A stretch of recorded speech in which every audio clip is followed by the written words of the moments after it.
This week on Previews World Weekly, we take a look at Toonami's Black Lives Matter statement, talk about Mandalorian Season 2 coming to you soon, and of course, remember Chadwick Boseman. It's all happening right now on Previews World Weekly.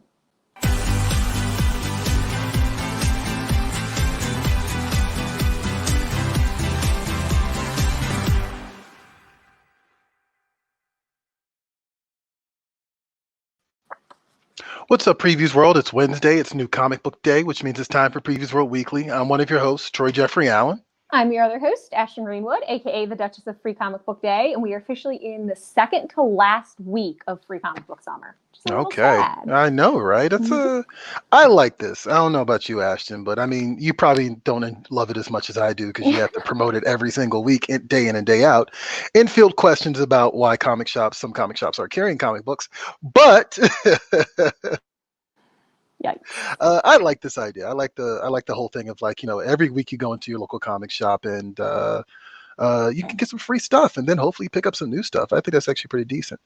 So yeah, I guess we'll talk a little bit more about what the Free Comic Book Summer. I still want to call it Free Comic Book Day, but Free Comic Book Summer titles are looking like this week. We're definitely going to bring that up. But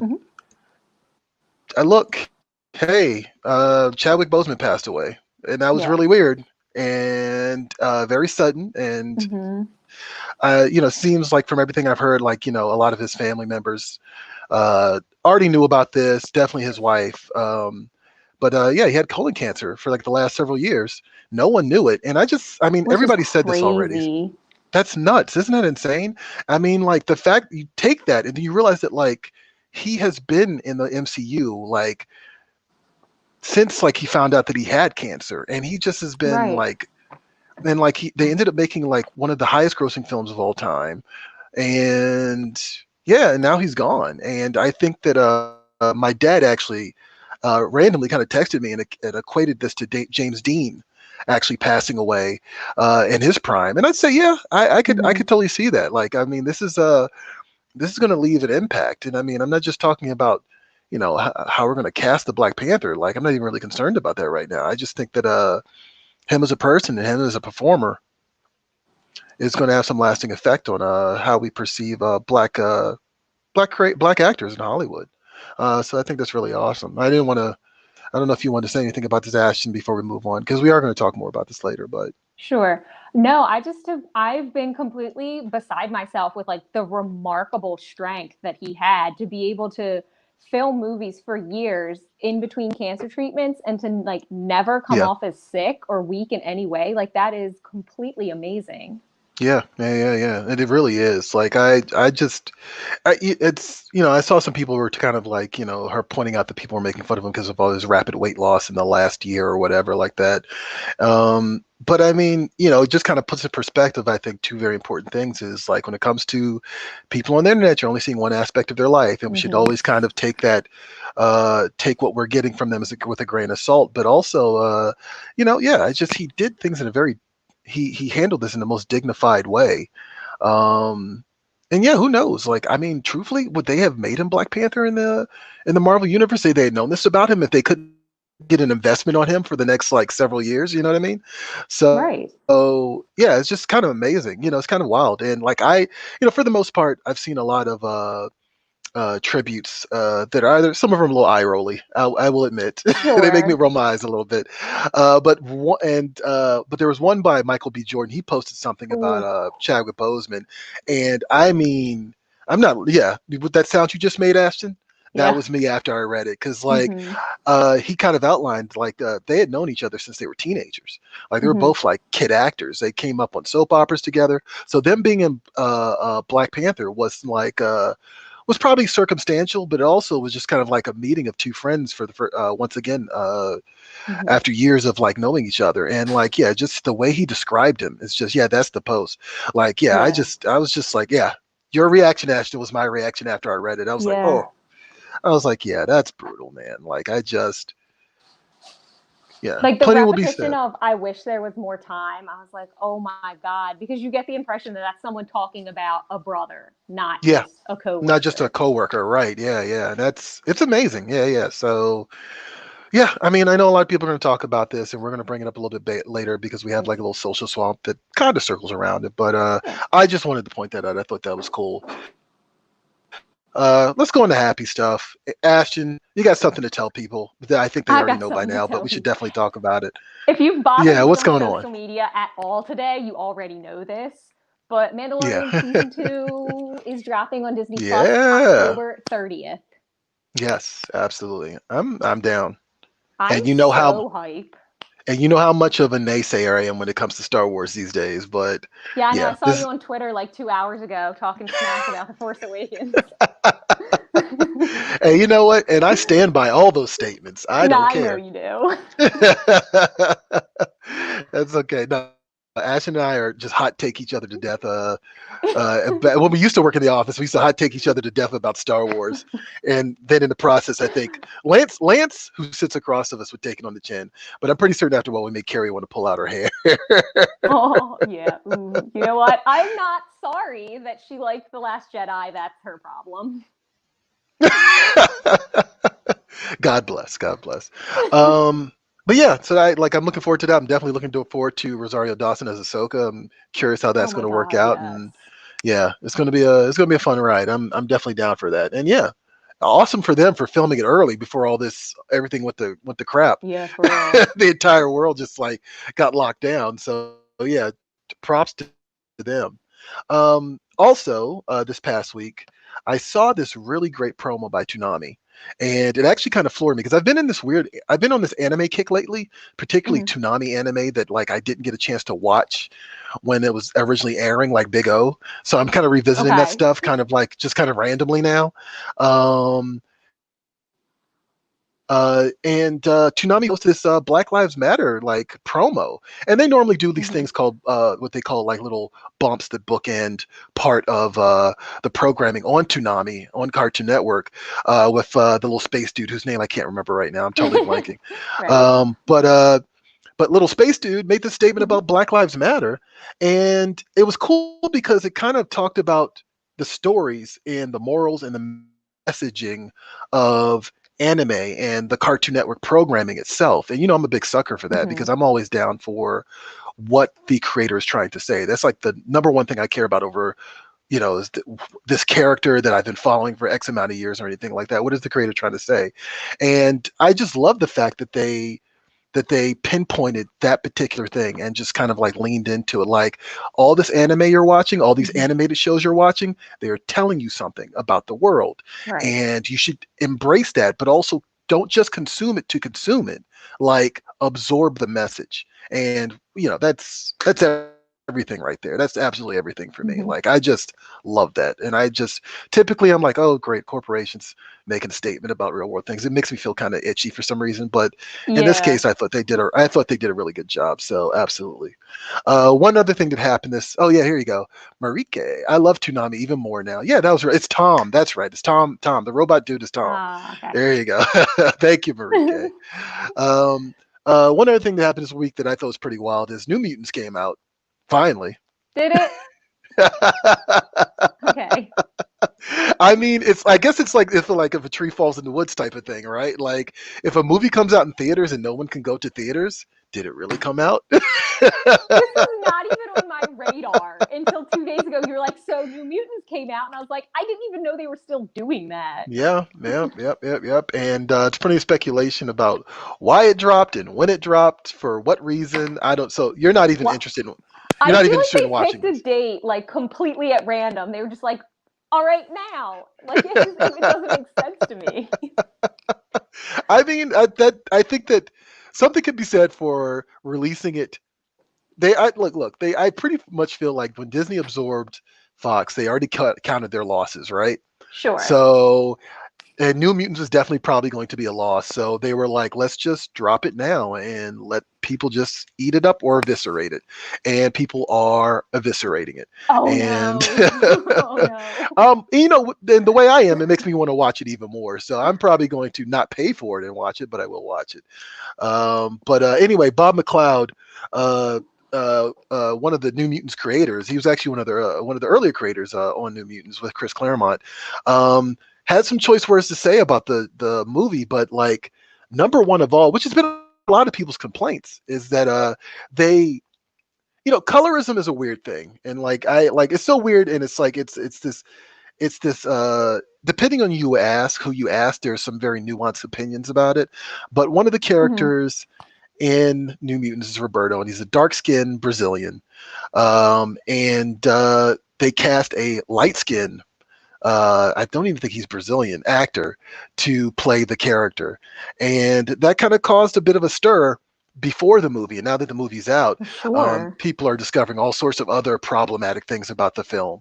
But Bob McLeod called them out on it because he was kind of like, he designed the character, he made the character, and so, and like, to his credit, he was like, he's supposed to be dark skinned, like Rain is supposed to be red haired, and then, like, he went down all the list of characters of why he gave them the attributes that they have. And I thought that was really interesting. But number one of all, they spelled his name wrong in the credits.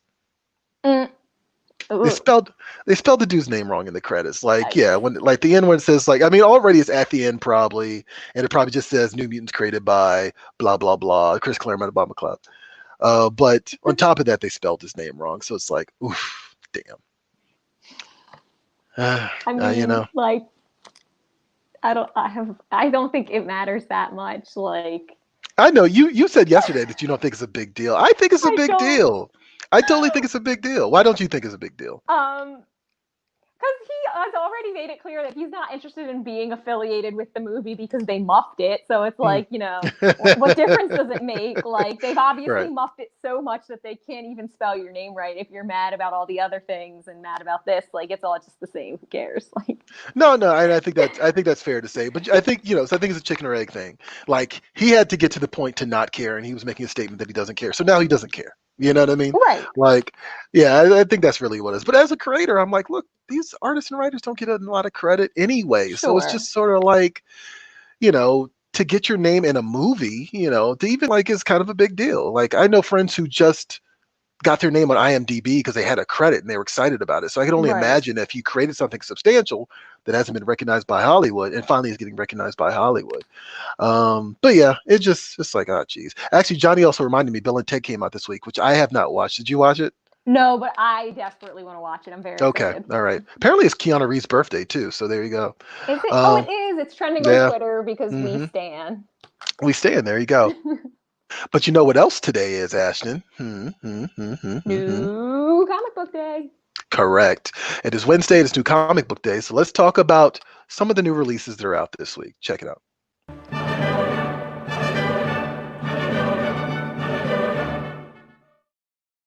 All right. So, Ashton, I've been talking a lot. I want you to go first while I drink this water over here. What's the deal with you? What are you reading this week at your local comic shop? So I'm really excited for We Only Find Them When They're Dead from Boom Studios. It's #1. It's a kickoff written by Al Ewing and art from Simone DeMeo. I probably said her last name wrong. Sorry. But okay, so if you're a fan of, like, decorum or something killing the children, this will work for you. If you're a fan of sci-fi in general, this will definitely work for you. So it centers on kind of this last colony of humanity living in space, harvesting the corpses of, like, these massive alien gods. And they only ever find these alien gods when they're dead. They have never seen them alive. They have no concept of what they do when they're alive. And so they're kind of living in this cyclical system of, like, finding these dead alien gods, harvesting them for, like, meat, minerals, metals, any, like, important resources they can get off of their body, continue living. But Captain Malik is the captain of one of the most important spaceships in this legion that harvests the alien gods, and he is completely fixated on finding a live one, figuring out where they are and how to get there and how to get to them. And so him and his crew are on this mission to find an alien god alive, even if it kills them. So we kind of meet them at the beginning going off into deep space, uninhabited space, in search of a live alien god. With a rogue agent on their tail. And if you get on PREVIEWSworld.com, we have some preview pages. We have a really awesome trailer from Boom Studios. You want to check that out. The art is insane in this. I already have so many questions. I have not even cracked this book open and read not a word. And I already have so many things that I want to know. So I'm super excited for that. Like, I love when something can hook you before you've even consumed it on any level. No, yeah, no. The premise is awesome, and I've seen the artwork already, and knowing Al Ewing's previous work, the combination of him and this artist is actually great. Like, it's not just good, it's great. So definitely check that out from Boom Studios. And like, yeah, I actually might pick that up myself because I was curious too. My pick this week is actually an oldie. Yeah, well, something that came out last year, and they're finally collecting. It's Old Man Hawkeye, the complete collection. I have talked about this book before on the show when it was coming out in single issues, but I just want to remind people that this is great. This is an awesome book. It's so cool. Like, it's from the Old Man Logan universe, right? And we learned early on in Old Man Logan that Hawkeye lost his eyesight, right? And well, he's a marksman, right? He's an archer. So an archer without his eyesight, it's kind of a done deal, right? Well, we find out that he's just as deadly without his eyesight because he's just that damn good. And love that. Yeah, so which is great. And so in Old Man Hawkeye, that was Old Man Logan. In Old Man Hawkeye, we jump back a little bit to the moment that he was diagnosed, and he was told that he was going to lose his eyesight. And so Hawkeye and the Old Man Logan universe exist in this world where the bad guys actually won. Like, all of the villains of the Marvel Universe kind of figured out, like, hey, if we work together, we can destroy the heroes of the Marvel Universe. And they did exactly that. And so Hawkeye at this point has been just kind of like, walking around the wasteland, right? Mad Max style, kind of feeling sorry for himself. But now he knows that he's going to lose his eyesight. And he's like, no, I'm not going out like this. So he decides to go basically Kill Bill style on the Marvel Universe. And he's got a list and he's checking it off. And he's going to get to every person that wronged him over the course of 12 issues, which he does. And there's a great bit in there with the Thunderbolts. And I know this isn't your cup of tea, Ashton, necessarily, but he used to be the leader of the Thunderbolts. And so that whole thing gets out of control, and it's just so good. And Ethan Sachs is a great comic writer, and the artist whose name I cannot remember right now. I wish I had a copy of the book laying next to me, but all my issues are kind of stowed away. Marco Cicchetto, there you go, is a great artist, and the series is just a lot of fun. Probably one of the most fun books that Marvel's put out in a while. So definitely watch for Old Man Hawkeye. It's like Adventures meets Kill Bill. It's so cool. Anyway, stuff that's coming out this week, big ticket items. Ashton, what's going on with Free Comic Book Summer? What's up with that?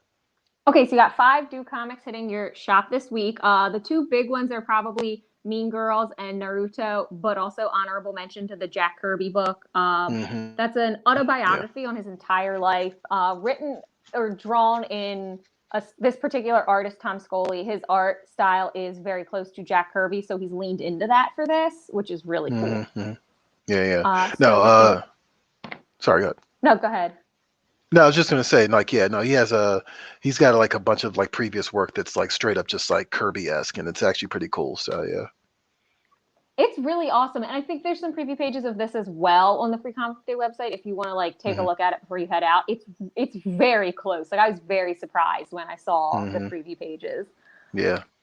And as always, before you head out, maybe contact your local comic shop, call them, DM them, whatever, figure out what their particular situation is for Free Comic Book Day so that you know how and when they're handing them out and you can get the things that you're after. Right. Don't be that guy. Don't be just rolling into your shop without your mask talking about where are my free comics at. That's not how it works, guys. I'm sorry. Right. It's just, don't do that.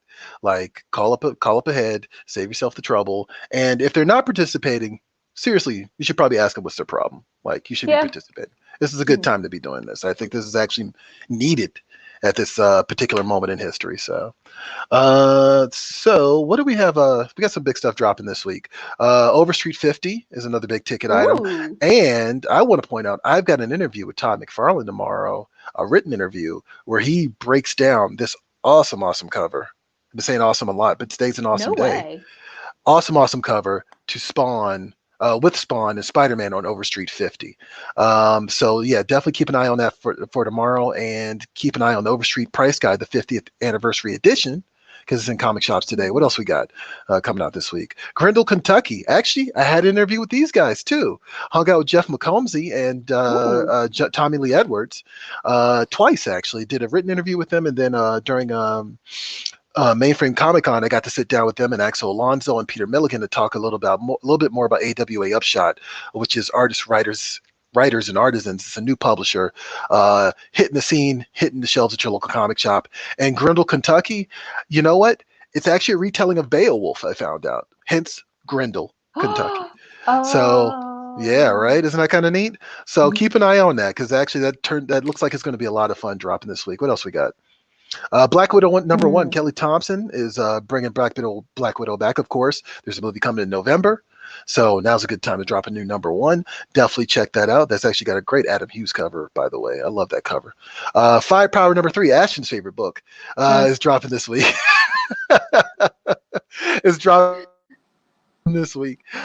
This is the book by Robert Kirkman and Chris Samney. I can't talk right now. Robert Kirkman and Chris Samney, martial artists throwing fireballs. What's not to love about that?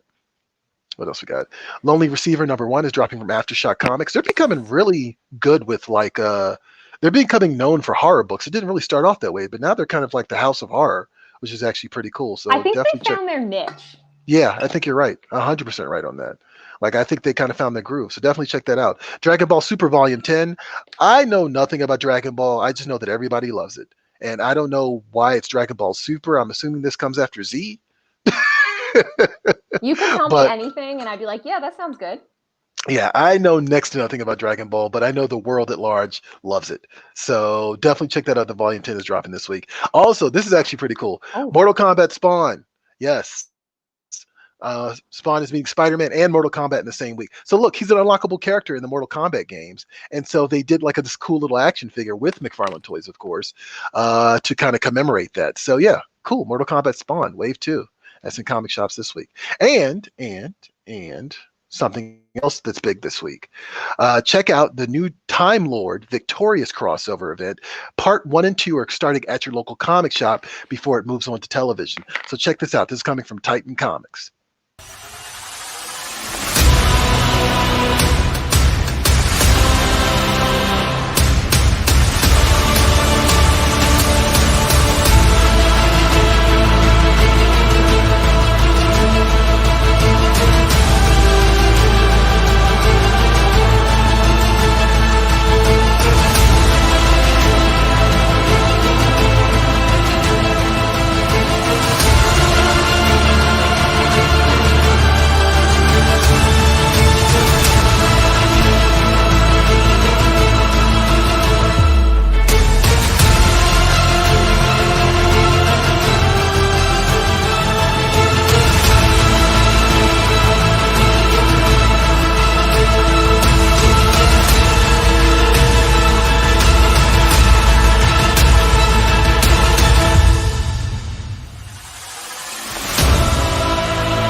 And that is Time Lord for Victorious, the Doctor Who crossover event. That's a multimedia event, so it's really cool. There's going to be parts of this very big story happening in the comics, happening on television, actually happening also in a few novels coming out from Titan as well. So, yeah, they're going to hit every aspect that they can to tell you this large story. I don't think I've seen something like this since probably the Matrix, the second Matrix movie. I don't know if you were you even alive for that, Ashton? Yeah, I was. Crazy. I was a baby person, though, so I was not aware that it was taking place anywhere besides the movie. Right. Well, no, they had released the Animatrix, which told part of the story, and then they did the Entered the Matrix video game starring Jada Pinkett. And this was all revolving around, I think, the second Matrix movie. So, yeah, it's kind of cool to see somebody. The second Matrix movie come out? That was 2003, I want to say. I want to say it was about 2003, but yeah, I haven't seen anybody. So... You're 8. Okay. So maybe a little too young for the Matrix, maybe. I definitely saw it. I saw them in theaters. I'm sure it was completely lost on me again as a tiny baby person, but I have seen them again as an adult, and the other two, the second and the third one, are very oof, but the first one's incredible. It's incredible. There you go. Exactly. I saw somebody on the other day saying that like, oh, the first Matrix is not that good. I was like, I don't want to hear any of this nonsense. You just go back to your How? cave. Go back to your internet cave, troll. I'm Right. done with you. No one asked. No, no one asked you. No one wanted this hot take. Anyway, so we mentioned Chadwick Boseman earlier in the show. We asked some of our well, you know what, Ashton, how about you just do this? We're gonna give it over to Ashton and she's gonna do Social Swamp like she normally does. And I'm gonna stop talking. Okay. All right? Cool.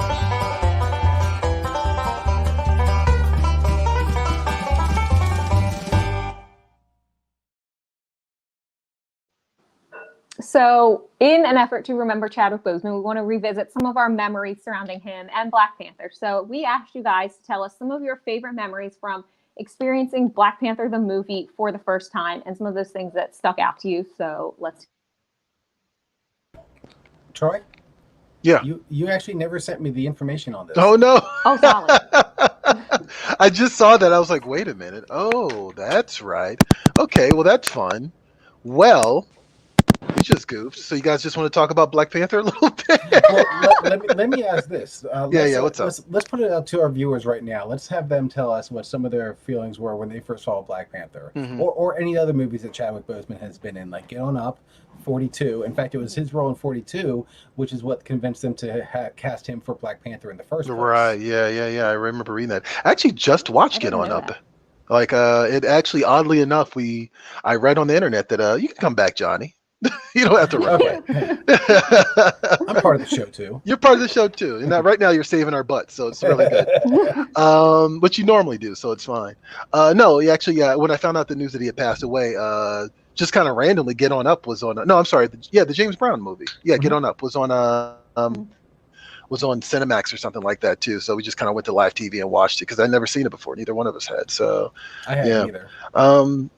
Yeah, no, I want to hop in there real quick because we were talking before the show, and I actually just rewatched Black Panther earlier today.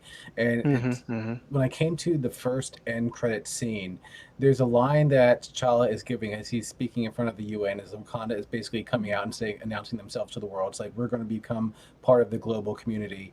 It was a line that Chadwick Boseman says, along the lines of, a wise man builds bridges, a foolish man builds barriers. And a lot of the stuff that he's saying there is was eerily reflective of what's going on in the world now. So it's really strange. I mean, he talks about how we all need to come together as one tribe, and I would be lying if I didn't kind of shed a little bit of a tear as I was watching that scene. No, it's really good.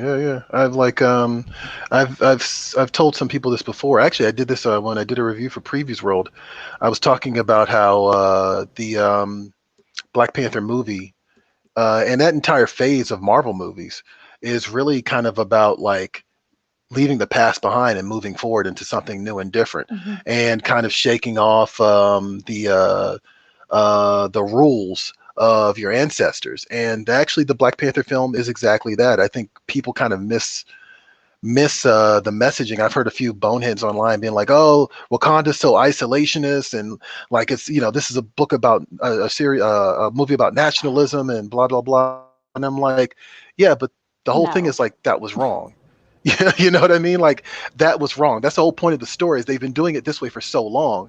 And you literally have a villain show up to underline that point in Killmonger, which is that the old ways don't work because look what it did to me. Look who they left behind. They left behind me. You know what I mean? So yeah, just to kind of reiterate Johnny's point, that ending is beautiful. I love it. And it's again, we were talking about Toonami earlier. The lessons that are embedded in these stories are very important. Yeah. So, Ashton, what was the first? No, I'll let Ashton go ahead. Yeah, Ashton, what was the first time you saw Black Panther? I saw it in theaters, maybe the weekend after it had gone out or whatever. And it was one of those things, when you see a movie that's so impactful after it's over and the credits roll, you just sit there for a second, damn, what did I just watch? And that was kind of the reaction I had. And you guys all know, I have a tendency towards character-driven movies, which even for being a superhero film is absolutely what Black Panther is. It's about being a people first and then a superhero second. And that's kind of what makes it so timeless too, because it's underscoring, being a people regardless of where that people is in the world. And especially with, the plight of Black people in America, it's really a plight of colored people everywhere, of marginalized communities. So I think that's what it does so well, is it focuses on being a community instead of being just a savior. Yeah, no, absolutely. And like I just absolutely love that about the film. Like I think yeah, look at that. Hey, we did that on the fly, and that was actually pretty good. That was fun. Well, have you seen the posts and the campaigns that people are doing to try and get Letitia Wright, who played Shuri, to take up the mantle as the Black Panther in the next movie? Yeah, I mean, I don't know. I kind of feel like I mean, it makes sense because like Shuri does become the Black Panther, and you know, I guess I always got the impression that they were going to go in that direction anyway. So yeah, I mean, why not? I guess. I think if that was I have a feeling that throughout the course of where Black Panther 2 might have gone, I think that might have been the direction that the movie would have ended up. Yeah, right. Much in the same way how I think that Thor, Love and Thunder, the next Thor movie, is going to have Jane Foster take up the mantle of Thor, similar to the comics. I think they might have followed suit with Black Panther 2, but unfortunately, we'll never know. I mean, there's also theories that they're going to maybe have Doctor Strange implemented in there in the multiverse and have like a Black Panther from another universe or something like that. But I wouldn't be surprised. Is that dangerous though? That's a little weird, right? I mean, they could recast him. I mean, if we're going to have this conversation, they could recast him. I mean, sure. Yeah, but are we in a weird? Well, let me ask you guys, and let me get your opinion on this.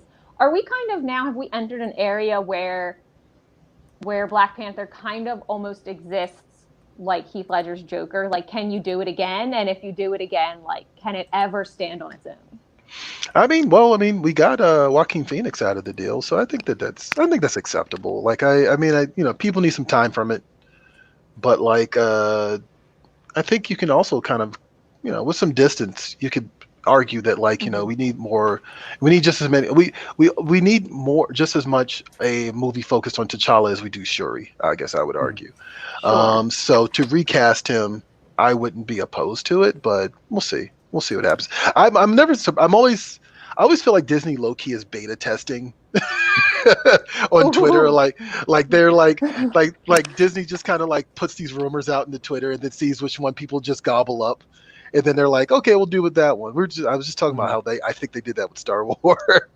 Oh, yeah, I could be into that too. Yeah. Well, one thing I kind of want to touch on before we kind of close this up, I feel like the character of Black Panther represent an ideal similar to many superhero comics do. Batman, Superman, Spider-Man. There's certain ideals that they stand for, and Batman has certainly been cast with different actors multiple times throughout the years. So. And even War Machine was cast. I think was Terrence Howard. Yeah. Was recast by Don. I saw some rough recast though. I saw some funny but poorly timed memes about that actually in the last one. None of which I'll repeat on this show. But anyway, I think ultimately what it comes down to is like as long as you can faithfully represent the ideals that character stands for, then they should be able to recast. I mean, no one's ever really going to be able to touch like Chadwick's performance in that. They may be able to come close, but each actor gives their own portrayal of a character when it comes to screen representation. So we shall see. Only time will tell. Right. No, only time will tell. And Johnny out. Johnny out. That was so abrupt. There you go. I love it. Thank you, Johnny. So there you go. Look, we had it we did it on the whim, but honestly, these are the conversations I feel like we end up having like during our weekly meetings anyway. We kind of like just randomly dovetail and the meeting goes on for way too long. So yeah, this is just a glimpse of how we do things here on PREVIEWSworld Weekly. There you go, people. On that note, what do we got next? I guess we should talk about this poll that you concocted that I'm still kind of confused by, and we're probably gonna have to bring Johnny back just so he can vote on this. Okay, but like, great. Hey, I'm back. Hey, there you go. But what's the deal, Ashton? What is this poll this week? Okay, so Halloween Comic Fest is a go. If you guys haven't heard, it's streamlined a bit more this year. So we're focusing mainly on the collectibles. There's an expanded line of exclusive collectibles, but we will also be doing this cool like Throwback Thursday concept that I'm very excited for. So every Thursday on the Halloween Comic Fest website, we'll be highlighting some of our favorite comics from years past, and you'll be able to get those digitally just so we can kind of make the comics still involved. So the first one will be happening tomorrow. Right, cool. But so for the poll, I figured, with Free Comic Book Summer wrapping up, Halloween Comic Fest taking off, I would shift the poll focus a little over to Halloween. So At first one, I tried to like go for something simple, although apparently I managed to mess that up too, according to Troy. Oh, no.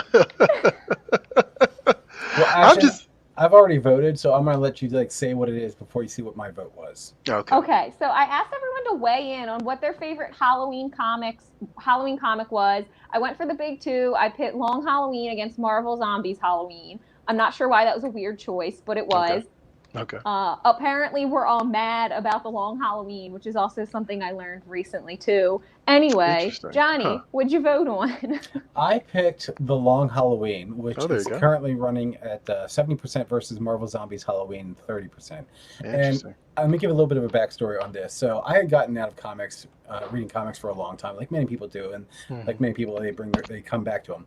What kind of got me back into it, or started getting back into it, was the show Heroes. And in that show, comic book artist Tim Sale does artwork for some of the aspects of that show, and I came to find out that he was the artist on Long Halloween. So when I did my research and found out about this, Long Halloween came out during a time when I hadn't read comics in a long time, so I found out about that title, and that's one of the comics that got me back into enjoying reading them again.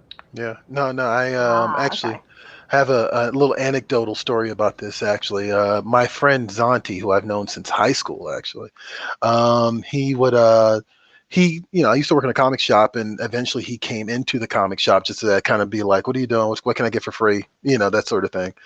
And I told him straight up, I was like, well, what do you like? And so he was like, well, I want to try something good. He was going to get on a plane or something like that. And I gave him Long Halloween, and he still brings that up to this day about how much he enjoyed that story. I'm curious what the hatred is. I guess someone recently did a video. Yeah. What's up? No, did I drop out? You froze up for a second. You're good. Yeah. Okay. No, I was just trying to figure out what the hate, why the hate on the Long Halloween, but I think I know what it is. I think someone recently did a critique or a video of Dark Victory and Long Halloween, which are both by Jeff Loeb and Tim Sale. And I kind of feel like maybe what you're saying is people echoing that a little bit. There's also been some controversy about what Jeff Loeb did and did not say when he's working that was at Marvel kind of Studios. the big thing. And then when we did that poll a couple weeks ago about like I don't know, it was like a social swamp about like what like grinds your gears or whatever about a way like a certain story ended. And I was surprised by how many people picked the Long Halloween, and because I guess they were confused about the unclear ending or mad about the unclear ending. And I guess I was shocked to see it show up so many times. Because it's also one that people laud a lot. So I'm like, do we love this thing or do we hate this thing? Right. Yeah. I think there is running. There's been an ongoing kind of like reevaluation of Long Halloween, and I don't know if that's because of I don't want to throw Jeff Loeb under the bus. I don't know what he did or did not do, but there's a rumor about some things that he said recently, or back in the day, and maybe that's peppering it, or maybe also people are just like legit like Long Halloween's not that good. And actually, you know what? I get that because I like Dark Victory more personally, just because it's a fun Robin story. So I totally get that. There's nothing bad about the Long Halloween, says Anton. There you go, Anton. Right. You're gonna have to talk to the rest of the internet, Anton, because they ain't feeling that right now. Anyway, on that note, I think that's it for Previews World Weekly this week. Instead of doing hey, Johnny, where'd you come from? I've been here the whole time. Oh, okay. All right. You told me to come back. Okay. Oh, hey, yeah. So like, oh wait, no, you already did what you voted on. So yeah, Johnny, go away. Bye.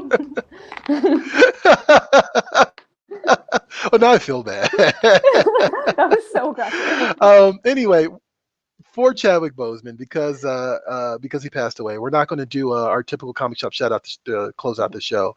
But I have seen a lot of creators, artists, and writers, but mostly artists, kind of doing tributes to him.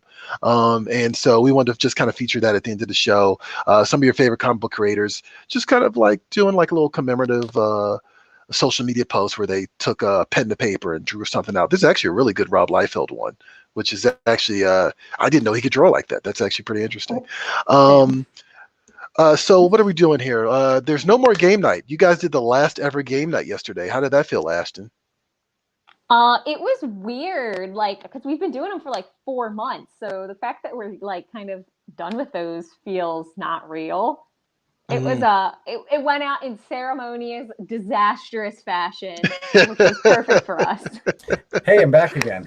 Hey, what's up, Johnny? What's going on? No, it was a lot of fun. I mean, the whole previews game night arose out of a necessity, just because we wanted, at the time, comic shops were closed. We wanted to bring a little bit of entertainment in the realm of comic books and pop culture. But as everyone knows, distribution has started back up. Comic shops are reopening, so we're trying to get back into our usual swing of things in terms of the content that we're creating. We want to start focusing on the kind of items that you can pre-order from your friendly local comic shop, stuff that you can find in the Previews catalog. So that's kind of where we're going to start refocusing our efforts onto. So. Yeah, for real. Like, and I think we're gonna have some cool content coming down the pipe, like some more fun interviews. I think with some bigger names for sure, and it's gonna be a good time. But definitely keep an eye out on the Previews World YouTube, Twitter, Facebook, and Instagram for whatever video content we're gonna be posting up. In addition to all the usual stuff we do, like our articles. Like I said, I have an Overstreet 50 interview with Todd McFarlane tomorrow, and so you should be following us online to get all that. So definitely do that. And on that note, I guess that's it, Ashton. Crazy. There you go. Just call it a day. Stick a fork in us. Thanks for joining us this week on Previews World Weekly. I promise we'll have our stuff together next week. Probably not, though. Probably not. That's actually part of the joy of the show, to see what part just goes off the rails. So I've been one of your hosts, Troy Jeffrey Allen. I'm your other host, Ashton Greenwood. And we'll catch you guys at the spinner rack. See ya.